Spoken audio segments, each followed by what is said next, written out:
Hello and welcome, Freeform Renegades. You are tuned into the Freeform Network. Thank you for joining us for another fun episode of Freeform Radio. I am your host, Noel, and my co-host today is... It's Daniel over here. And unfortunately, we don't have Andy with us today. It seems he caught the bug, the bug that's going around right now, and I actually just got over it myself. Yeah, I know, Andy. So insert the crickets cue here. Because, we're calling out for you and you're not there.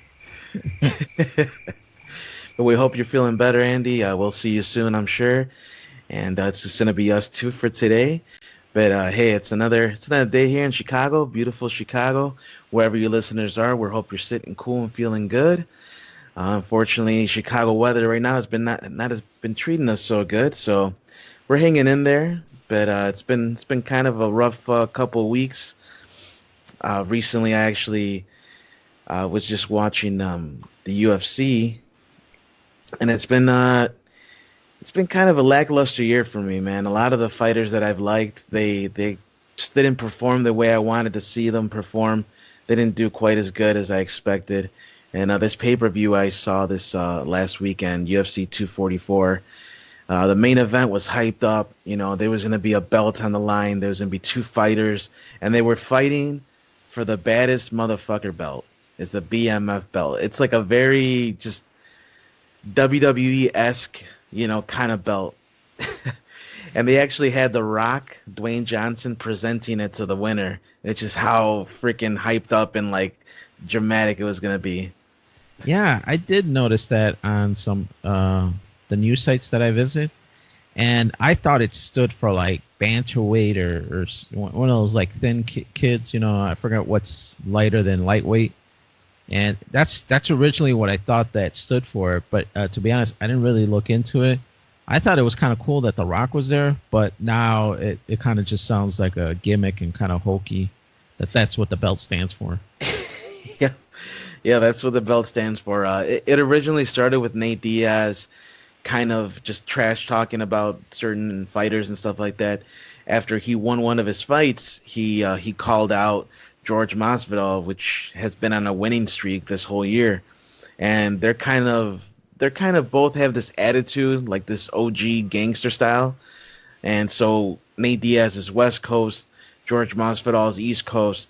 So it was kind of kind of hyped up to be a clash of the two, two sides of the United States.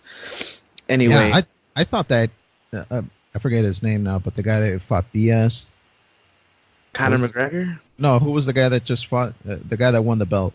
Oh, Jorge Masvidal. Yeah, George. Yeah. So George, I had seen some highlight reel with him where he came in with a flying knee and knocked this kid out, and I was just like, holy shit. I'm like, man, this guy this guy's nuts.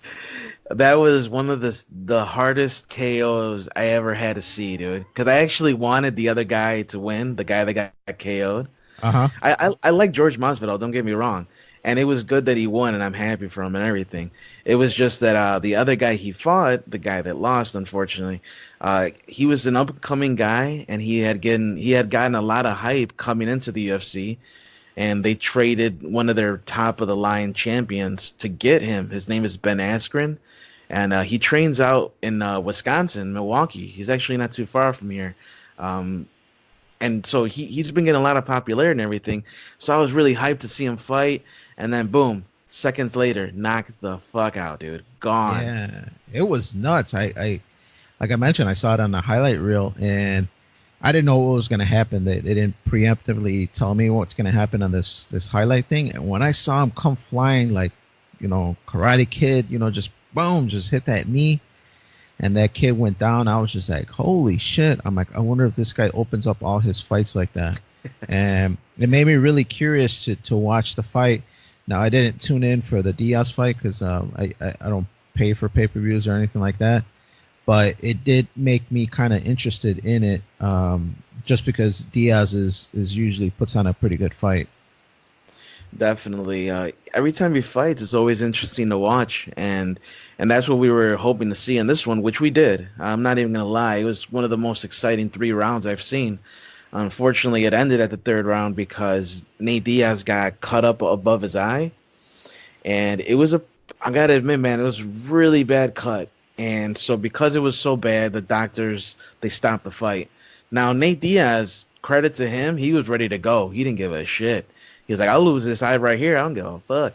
But he ended up getting stopped, and they didn't want him to cause permanent damage to his eye because the skin is like it's almost peeling off, dude. Like it's a really bad cut above his eyebrow, and so Well, I think at that point, if they're willing, they're gonna call the fight and stop it because of a cut.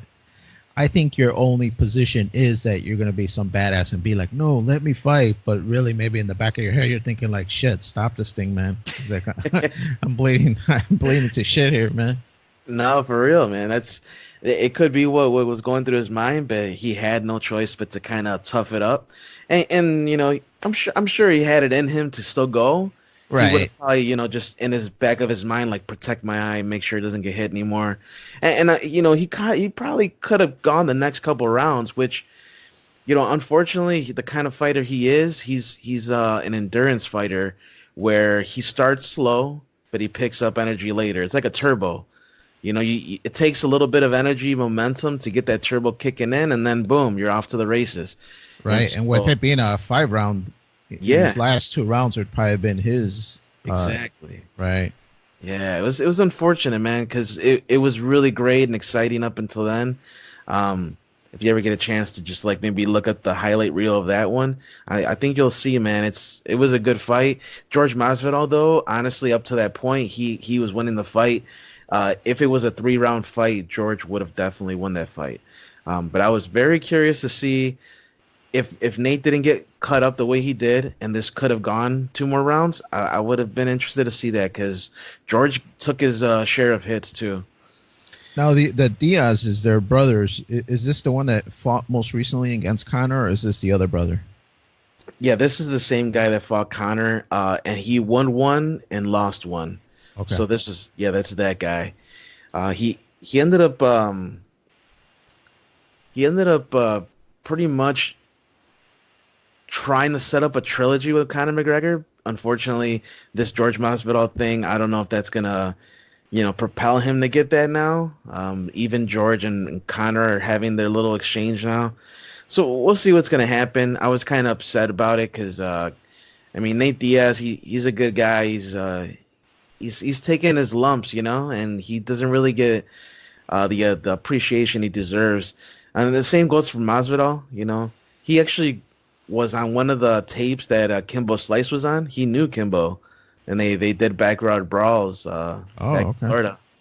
So he's been fighting since since I was probably a kid, probably growing up. So it was interesting to see him fight both gangsters, but Right. unfortunately, He looks like a good promo guy because man, he was talking up a big game, and then I saw this thing afterwards after he got the belt. He was doing an interview or something, and they were asking him about Connor, and he was talking shit. He was like, that old man, if he, dares to step in here, I'll put him out really quick, just to send him back home. Or I forgot what he was saying, but man, he was mad trash talking. Kind of like what you mentioned at the start with The Rock and, the BMF belt. It kind of sounded like a wrestling promo, like, the kind of stuff wrestlers would say to each other. yeah, it's becoming more like that actually. Ever since Connor came onto the scene, he's kind of changed things up so where people are investing more time in their selling of the fight, and their gimmicks and their trash talking, the whole little charade where you talk back and forth trying to hype it up so that people tune in. And I think that's what Masvidal, he caught on, he plus he doesn't have to try. Like it's kind of in his nature to already talk shit and kind of have this mafioso attitude. So it worked to his advantage that's becoming more acceptable or I guess expected of the fighters. Right. What nationality is he? He's Cuban. Oh, he's Cuban? Well, Oh, okay. he's American. Sorry, nationality is American. Right, But right. ethnicity Right. is Cuban. I'm sorry. Yeah, that's what I meant. So he's Cuban. Oh, okay.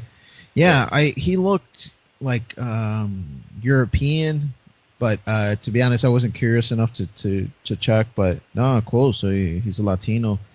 Yeah. Yeah, he definitely has the like like the talk, the gab, or whatever the saying is, and he's gonna definitely sell future pay-per-views, I think. Oh yeah, without a doubt. He's knocked out some people like pretty viciously, dude. Pretty fucking viciously, and he talks the shit, backs it up. Yeah, I mean, what more do you need to sell a pay-per-view? But yeah, no. So you were talking about how you don't want to buy the UFC pay-per-views. There is a way where you could see it without having to buy Nice, it. So nice. I had to hook you up with that. I gotta find a way to save money here and there, and it kind of leads me to my next point, which finally, man, I am debt free, and Nice. I am very, very happy about it. Because for the longest time I was just signing over my checks, to pay all these people with their hands out. So, thankfully, I'm free of all that now.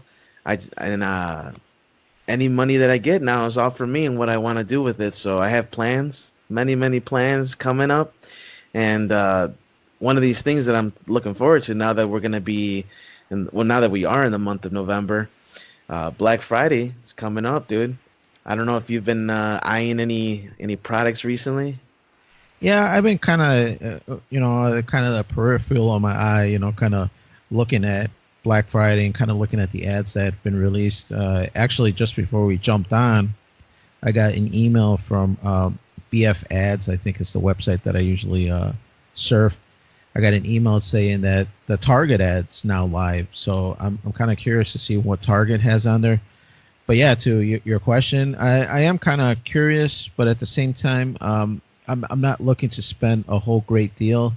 The only thing that I'd probably want to get, if there is a somewhat decent price, is maybe another Ring camera or two just to put in the house. Right now, I think I mentioned in the podcast I got the doorbell one, so I'm interested in maybe putting one in the house if I could. Okay, this is a camera system.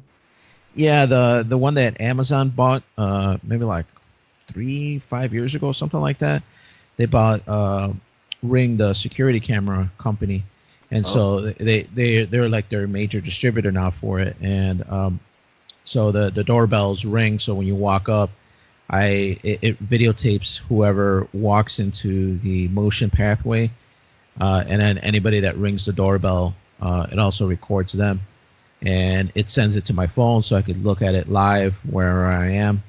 So if I'm away from the house, I could see who's at the front door. So yeah, just maybe get another camera, kind of mount it maybe closer to the back, and be able to record, all the entrances to the house.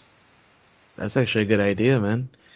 Has it come in handy yet? Like, have you seen anybody? Like, have you seen somebody while you weren't at home, and then you see somebody ring the doorbell, so you call them like, "Hey, sorry, I'm not home" or something? Yeah, actually, I mean, it was nothing bad or anything like that. But the grandma came over and was looking for Alana, and we were like at, you know, Walmart or something, and it sends you alerts when it detects motion. Well, it depends what settings you put it on. I mean, you could put whatever settings you want, but we have it to give us a text message when there's motion or somebody rings the doorbell. So the grandma was in front of the house ringing the doorbell, and she was looking for Alana or me, or I don't know who she came to look for. But as soon as we got the alert, I told Alana, I'm like, hey, your grandma's ringing our door. And so it allows you to two-way talk with the person. So you can turn on the talking feature and, and talk to the person. So Alana turns it on, and he's just like, yeah, well, we're not here right now. We're actually at Walmart.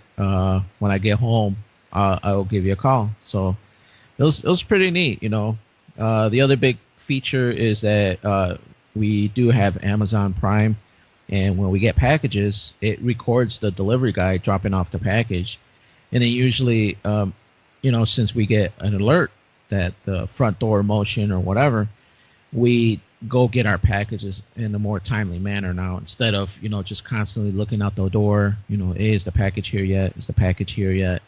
We can kind of chill back, and as soon as we get a motion alert, we look at the video, because it also records it. And when we look at the video, and if it's the Amazon guy dropping off a package, we know, all right, it's time to go out in the front and get it. Very cool, man. You get to see if he throws it from his car and breaks whatever you ordered. Yeah, that too. You sometimes you see these videos on YouTube where people just throw packages onto the front stoop. So yeah, I finally get to record some of those if I get any. Very cool, man. I might have to pick up a few myself. Right. But what is it that you're looking for or interested for Black Friday? So I've had the same TV for a few years now, and it's back before the 4Ks even came out, I think. This is like one of the, it's still pretty good, but it's an LED 1080p. It's Okay. just a 40 inch, for PC use and stuff.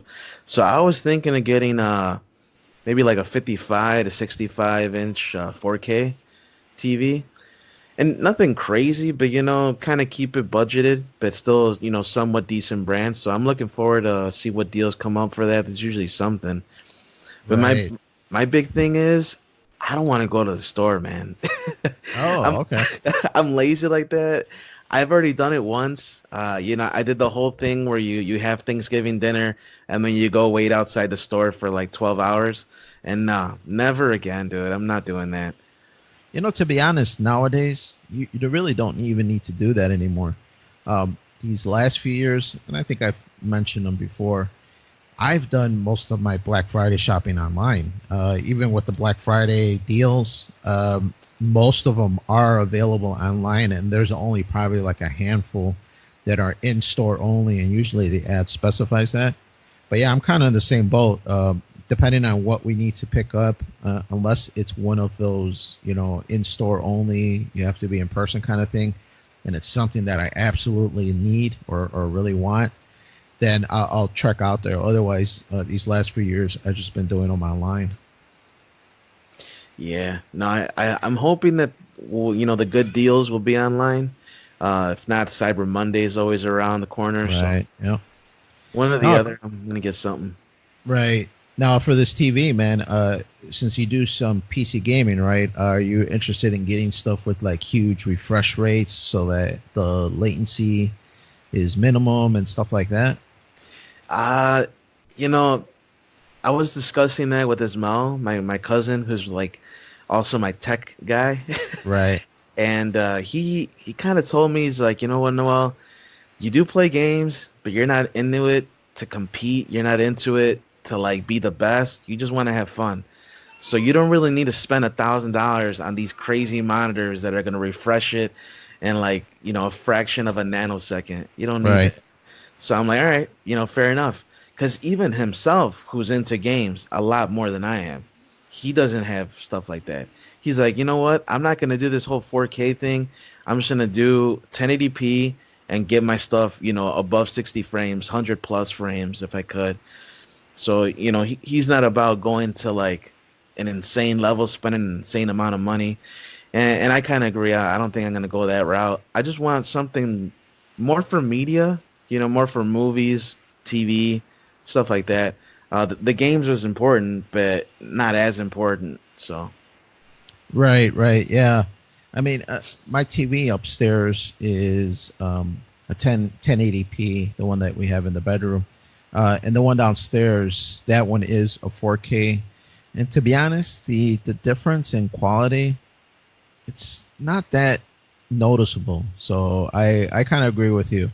I got the 4K just last year. I think I got that TV. So they've been dropping a lot in price. So it wasn't like I paid $1,000 for it. But at the same time, I don't think now that I've used it and have had it, I don't think I put that much value into that 4K aspect of it. okay. All right. Well, that's good to know. I mean, I was looking, in the area of like 500 between there and like 700 max, maybe. But like that's pushing it. So, hopefully I find something around there where I can get the best bang for my buck. So, Yeah, no, it's definitely a time to get electronics. That's probably one of the big Black Friday deals that's out there, mainly. So it's definitely something that's going to give you tons of options. And just from glancing at the Target ad just a second ago, it looks like they got tons of TVs that are on sale. So I think you're going to have the pick of the litter, depending on what you're looking for.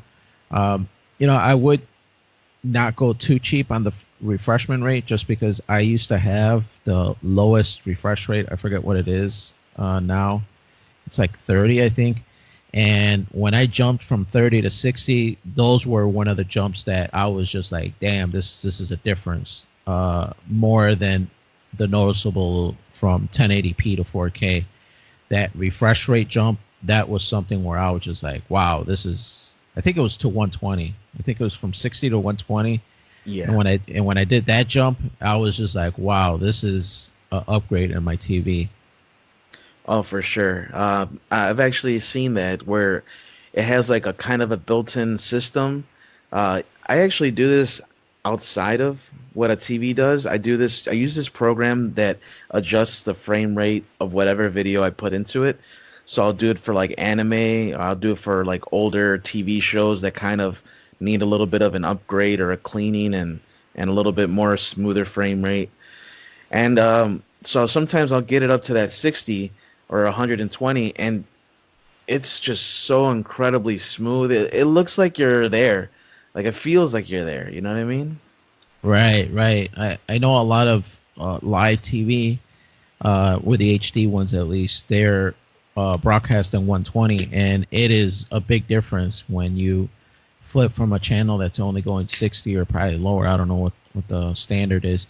And then when you see a 120, and it was crazy. Like, I think when I had that, I was really into King as a Queen. And when you would see a live episode broadcast at 120, it was just like, holy shit. I'm like, this looks like buttery smooth, and it's like it's moving really. It was like freaky, man. It like really trips out your eyes. Oh yeah. No, I completely agree. And to answer your question, so TV is normally shot in about 24 to 30 frames per second. Okay.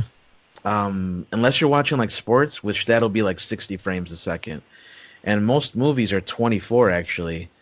So when you see it in 60 or 120, you're watching in a complete different like view than the director intended.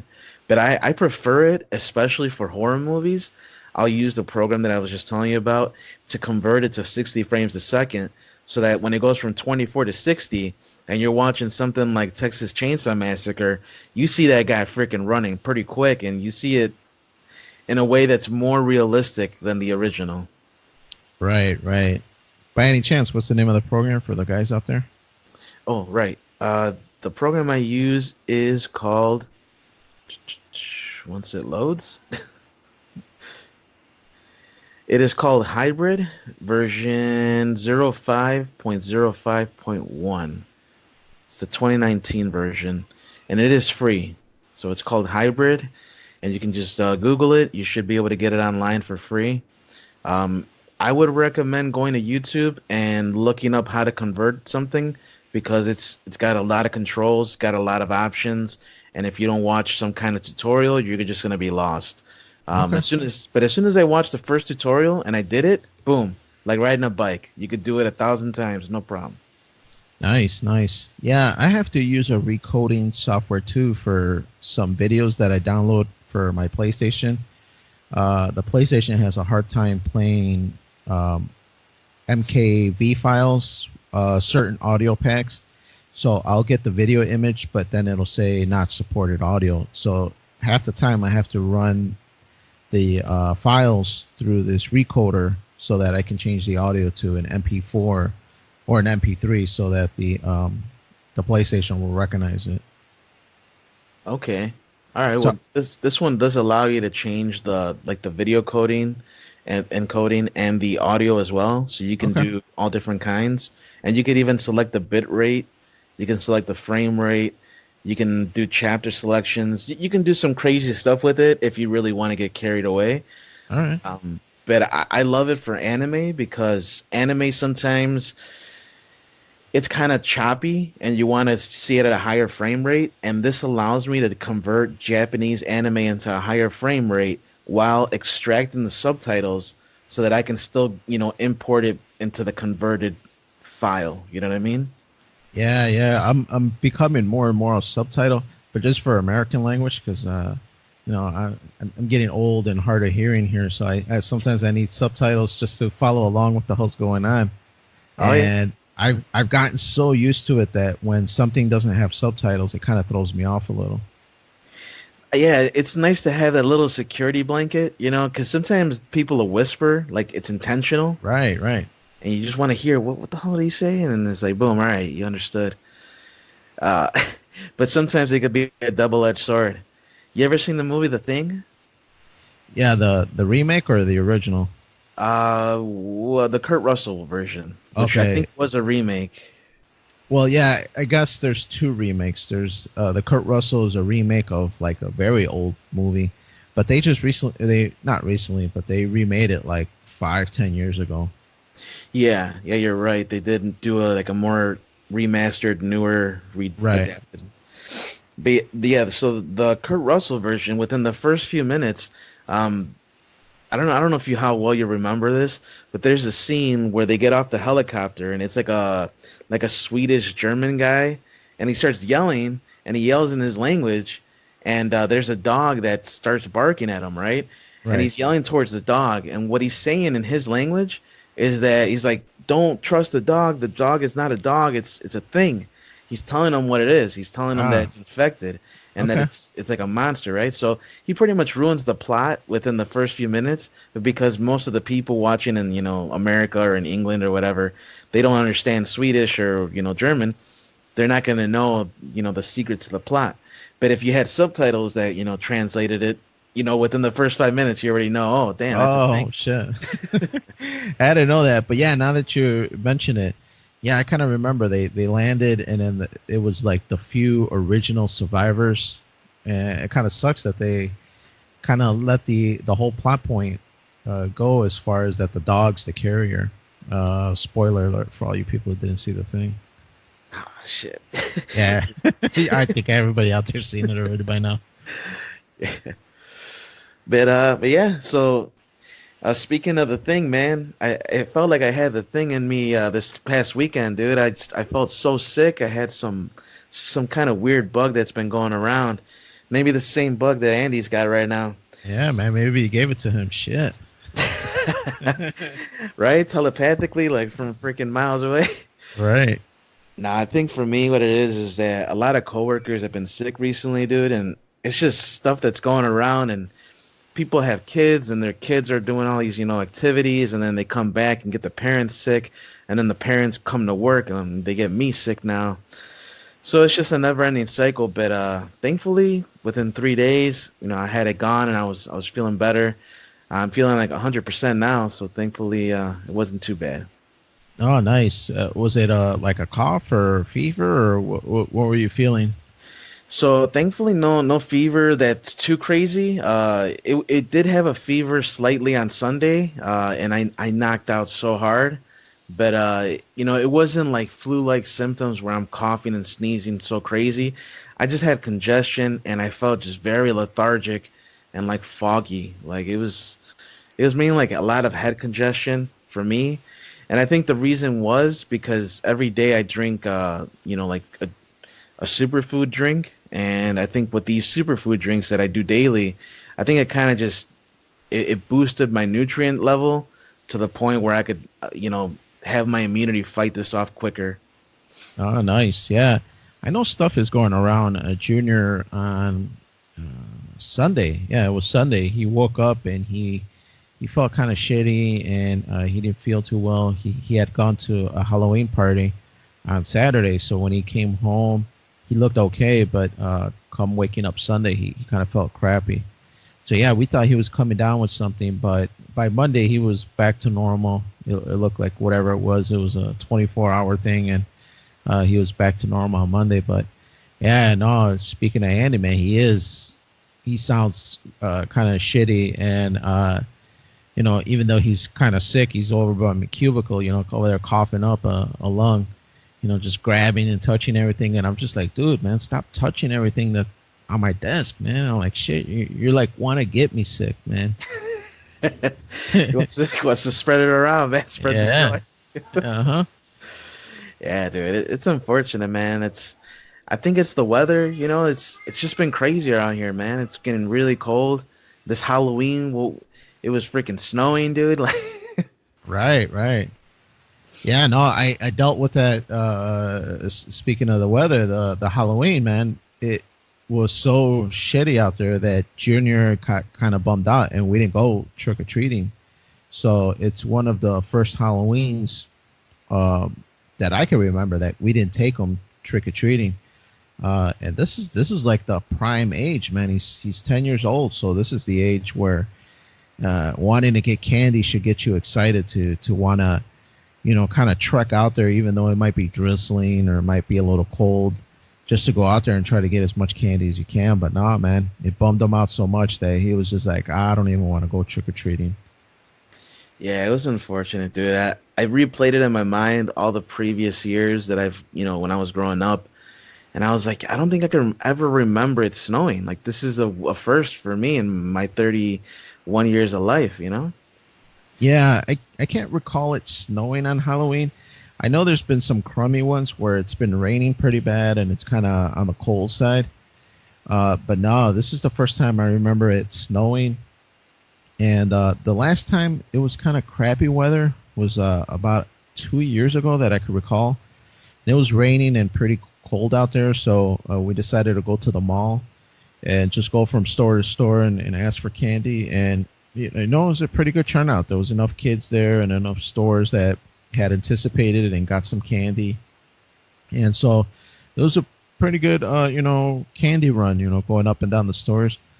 But no, I mentioned that again to Junior. I'm like, let's go to the mall and, you get to wear your costume. And no, he was not going for it.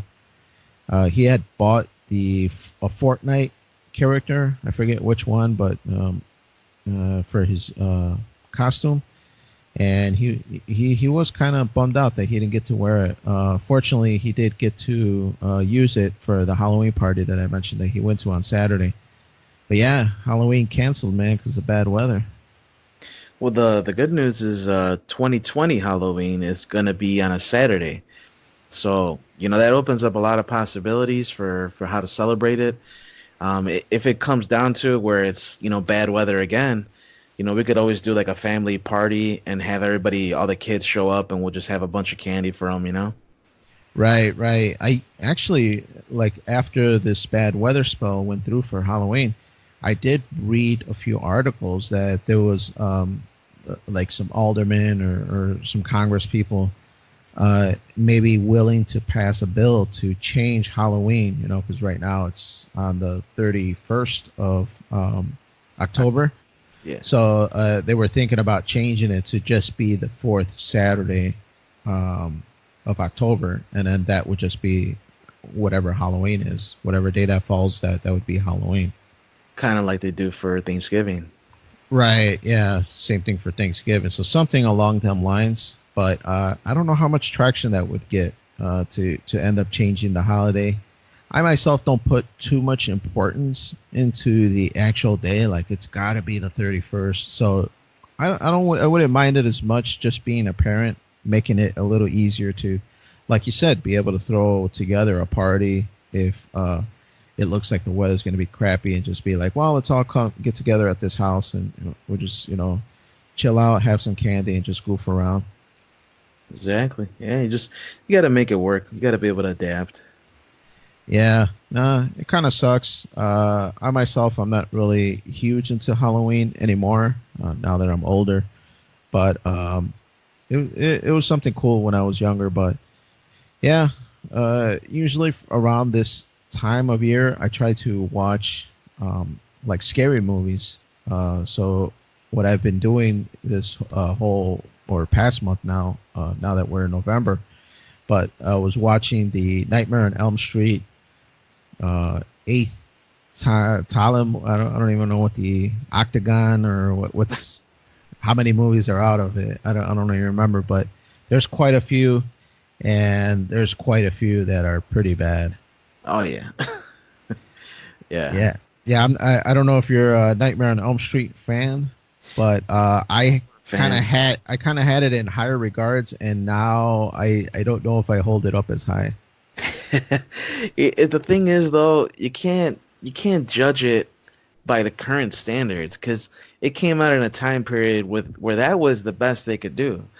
And they also made it, they changed it. I don't know if you've, since you've been watching it recently, you might have noticed that from the first, I want to say three to like the last five, it got less and less serious and more comedic. Yeah, I did notice that there was a big tempo change where, like you said, it was more of like a serious horror movie.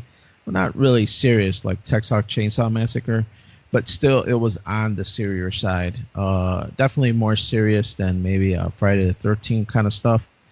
But yeah, towards the middle towards end, it just got really hokey, and it was just about making gags and jokes, and it wasn't so much about the scares anymore. So yeah, it did make a change, and that's, to be honest, the kind of shitty ones. Now, obviously, I do remember a lot of the gags, and it did make me laugh and brought up some nostalgia. But just grading the movie for it by itself, I didn't care for those as much as maybe the first couple ones. Yeah, it's difficult now for like slasher movies to be really like scary and popular. You look at the kind of movies that are coming out now, the stuff that, scares people is more about like ghosts and like paranormal activity and like Insidious. I don't know if you've seen these movies, Annabelle, stuff like that. People Yeah, are I more, think I think you're right. It's like got more of a real feel to it. yeah, whereas slashers, I mean, you just don't see that being more relatable anymore. Like people don't get scared about that stuff anymore. You watch it and you'll laugh at it. You'll be like, if I was this person, I would have done this or that. At least that's the way I go through it. When I love horror movies, so I'm having a horror marathon this weekend. So Oh yeah, should what are you watching? Event Horizon. I'm gonna watch a bunch. I haven't even like made the full list, but so far, Event Horizon, House on Haunted Hill, Texas Chainsaw Massacre, Hellraiser 2. I want to say. I'm gonna watch Rec 3. I don't know if you ever seen the Rec series. No, it doesn't sound familiar. It's a Spanish movie series, a horror movie series that's actually very underrated, man. Very good. And the first two, I want to say, are gonna blow your mind. Very Wow. good. Is it better than Friday the 13th X? Yeah, it's a lot better. And I love Friday the 13th, the whole series. I love them. But yeah, this is better. Oh yeah. No, and kind of speaking of hokey, man, the Friday the 13th has that vibe as well. But for some reason, Friday the 13th I can watch and I appreciate it for what it is. And I thought Nightmare on Elm Street was the same, but rewatching them, it doesn't hold up the way I recall Friday the 13th. And now Friday the 13th, that's the Otagon or whatever it was for Friday the 13th, because that also had a lot of them. That's the one I did last year. And so this year I did Nightmare on Elm Street. And after watching all the Friday the 13th last year, I held it.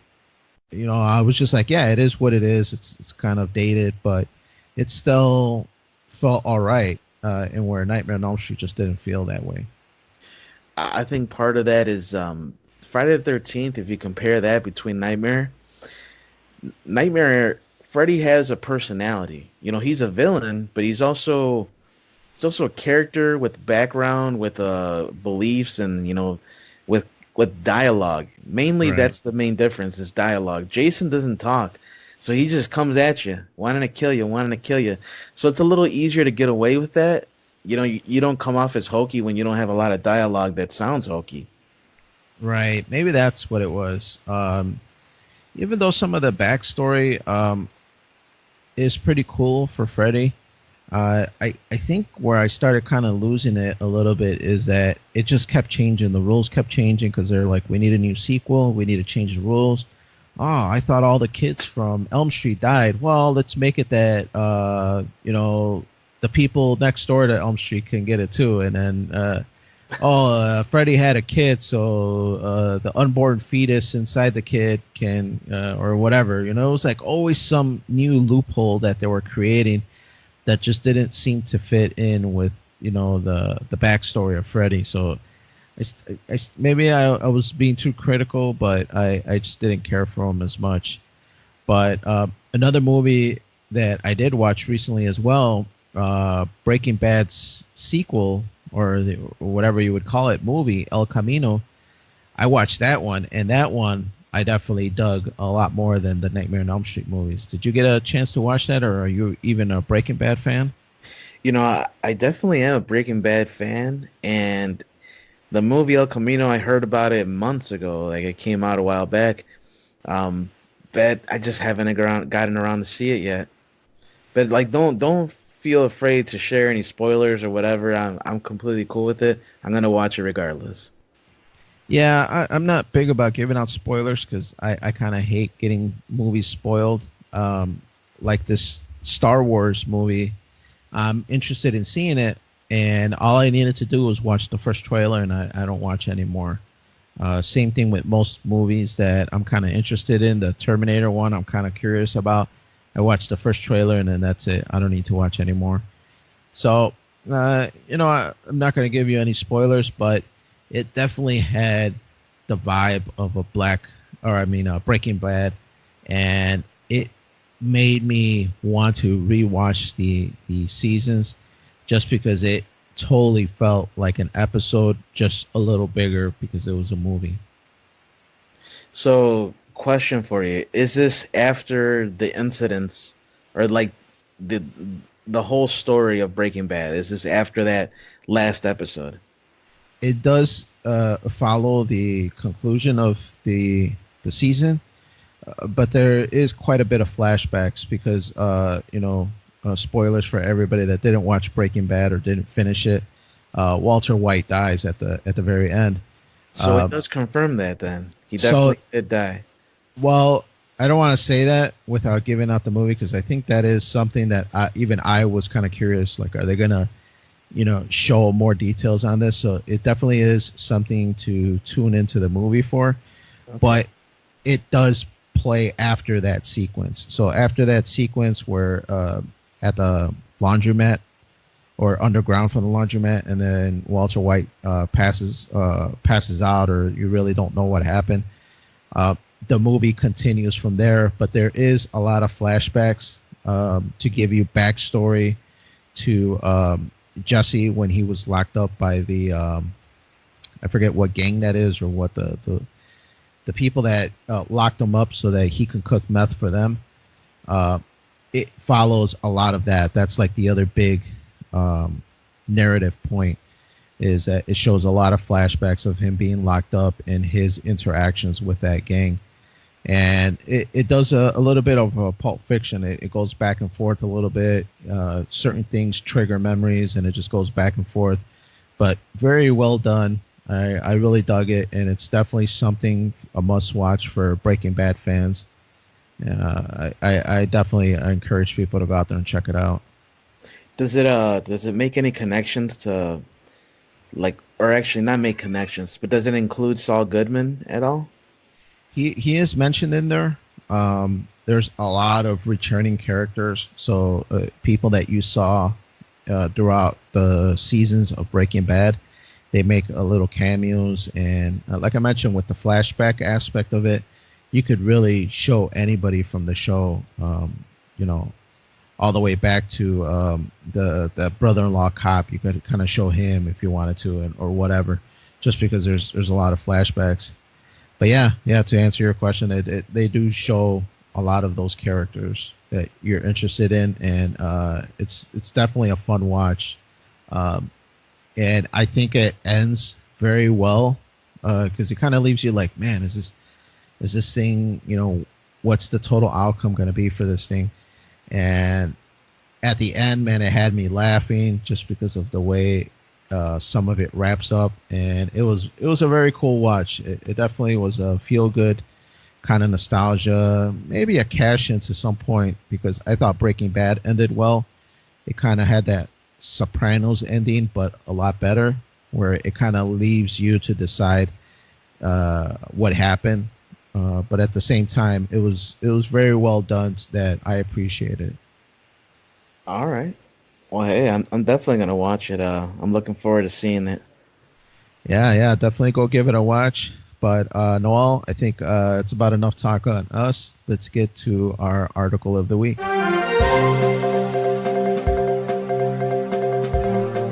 So Noel, this is one that you kind of brought up to us and wanting to kind of talk about this. And it's not that serious of an article, but something definitely to ponder and think about. It's the spooky backstory of trick-or-treating and some of the Halloween traditions. Now, when you first brought this up, I'm like, there's really not much to this. But from reading the article and doing a little bit of research, man, there's a lot of different theories as to where Halloween came from and how did it start. Yeah, dude, I was pretty surprised to see it as well.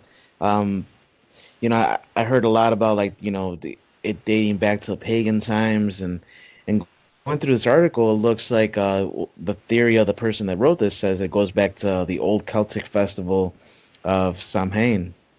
Yeah, I noticed that too, that a lot of it seems, or at least these two, my research was YouTube and just watch other people tell me what they think.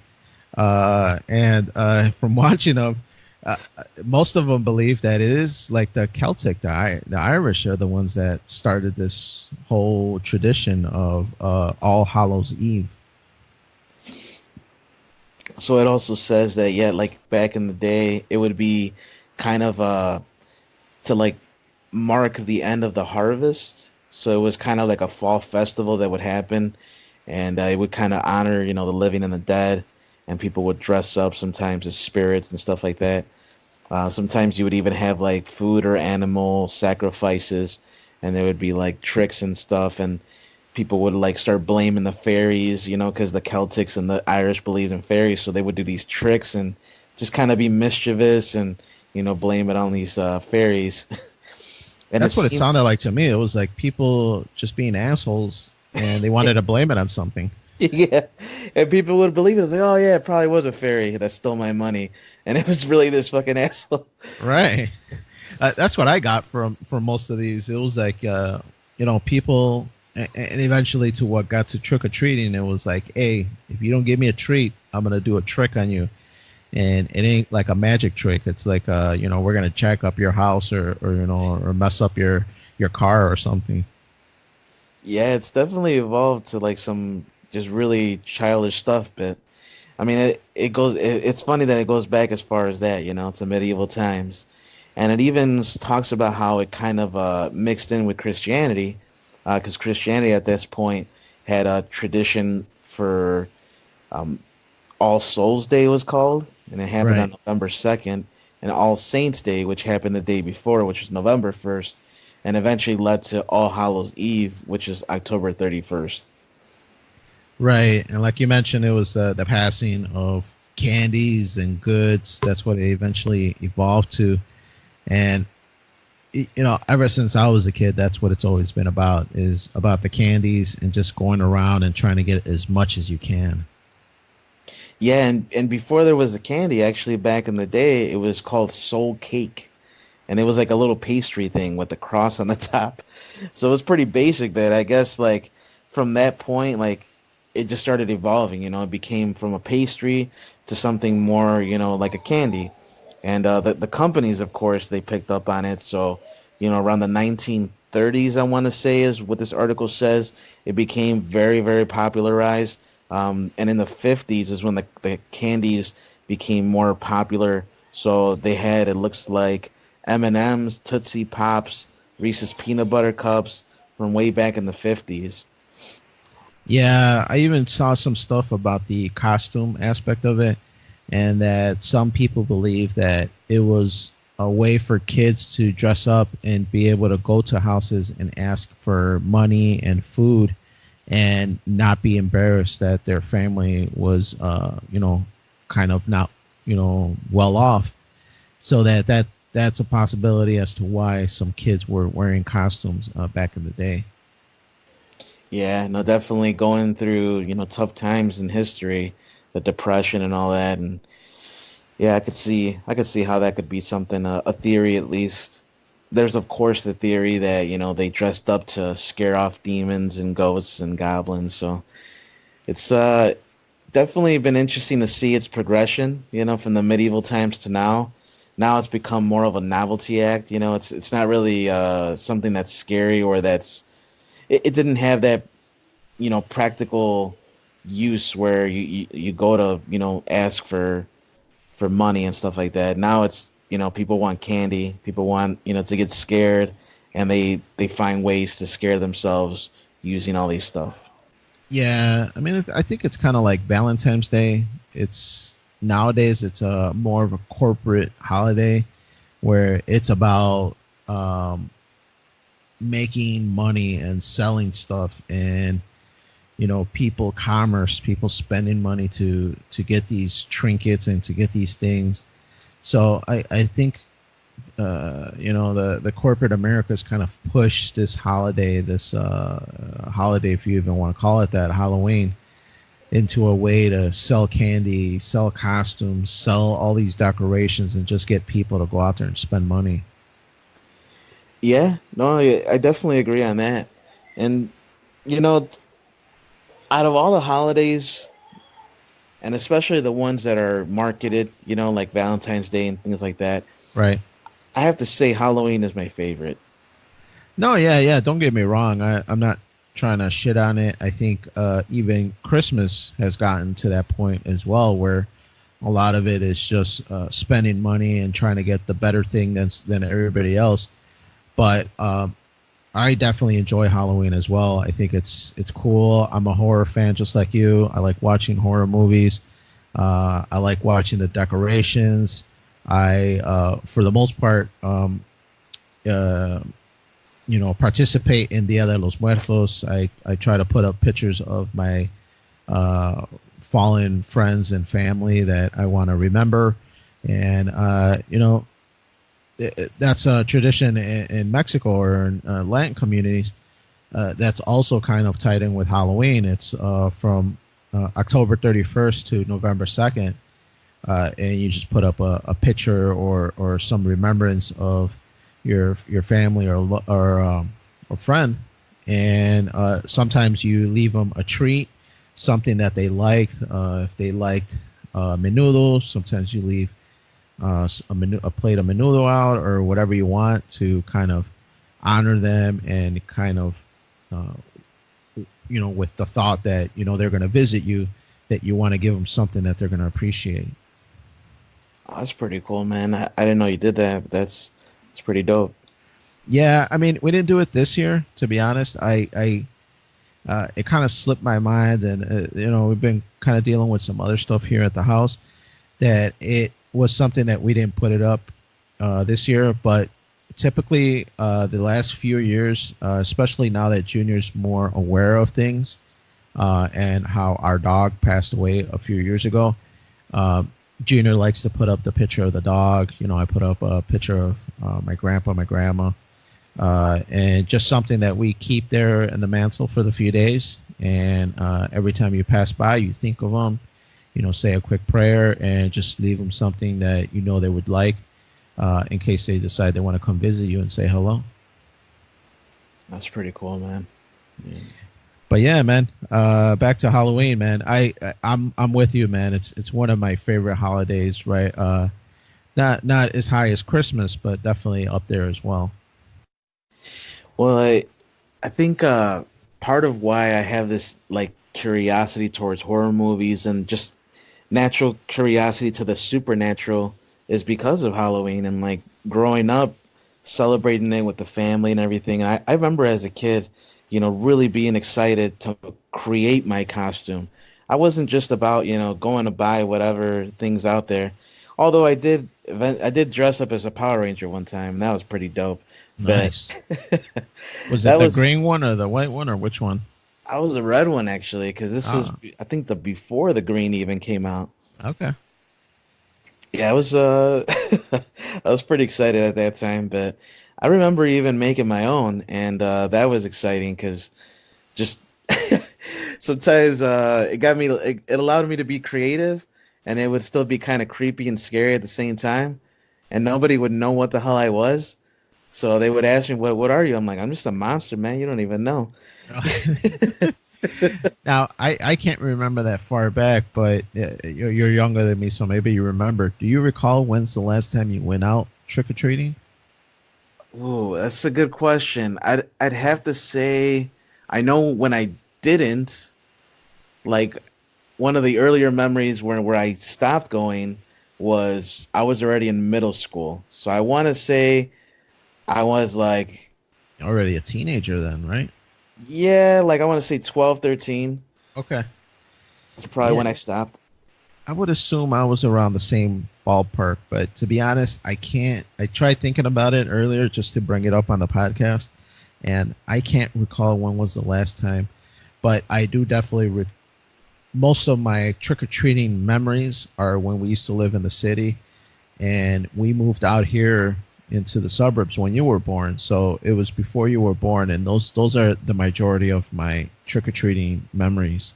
Going out into the street, and back then it was kind of, or at least my experience with it, it was more of let's go out there and cause havoc. Kind of like how the holiday supposedly started.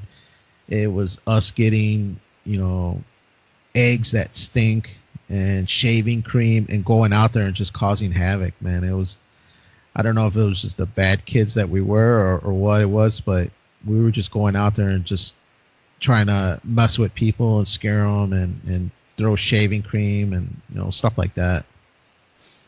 Yeah, for me it was I don't know. Maybe it's because my parents were strict with me. Like I never did any of that like crazy like trick stuff.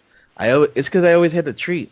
So I guess I never had to worry about that. Oh, I okay. always had a bag full of treats. And I remember I went to my cousin Erica's neighborhood one time, and all my cousins they were around my age went with us, and she kind of like led us through her neighborhood, and her neighborhood was like where I guess the upper middle class live, the people that make some pretty good checks. Right. And so, she showed us through the neighborhood, and these people were stacking like Full just candy candy. bars. Oh, dude, it was a score. It was like a heist. I was like, yes. I was so excited, and my bag was like heavy. Like I was like weightlifting at the end of this whole thing. Man, no wonder diabetes is number one killer nowadays.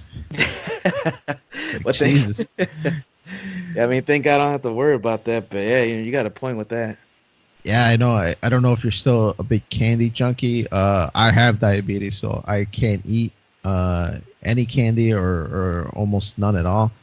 So it's not a huge part of my life, Snickers and whatnot. But it still calls to me every now and then, a good Snickers or a Reese's peanut butter cup. I'm a Twix man. You know, Oh, okay, yeah, the cookie crunch, man. Cookie Crunch caramel. Yeah, Junior, he's a big candy junkie. He loves all that sour candies and all that Okay. Laffy Taffies and whatnot. Whatever candy you got, he likes it, and he wants some. So, yeah, like I mentioned earlier, I was kind of surprised he didn't want to go trick-or-treating, but it's always been something he's really enjoyed. And, it holds a spot in my heart, too. It's always something that I enjoyed for sure. Well, it's just more motivation for next year. It's gonna be on a Saturday, so we'll make it special for him. Right, right. Yeah, no, it's something that hopefully we'll be able to celebrate and get him back into it, because I think being 10 is a little early to stop trick-or-treating. Yeah, no, he's got another year or two in him for sure. Yeah, I hope so. And I hope we got at least one or two more in us for this podcast, or hopefully many more, I would say. But that's it for today, man. We'd like to thank you all for listening. Remember to follow Freeform Network on Facebook and Twitter at Freeform Network.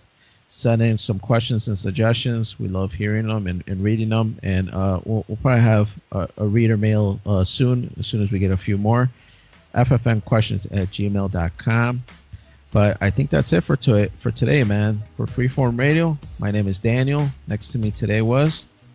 Hey, this is Noel. You stay warm, stay good. Hell yeah, stay warm because it's kind of cold out there, man. We'd like to thank you all for listening, and we will see you next time.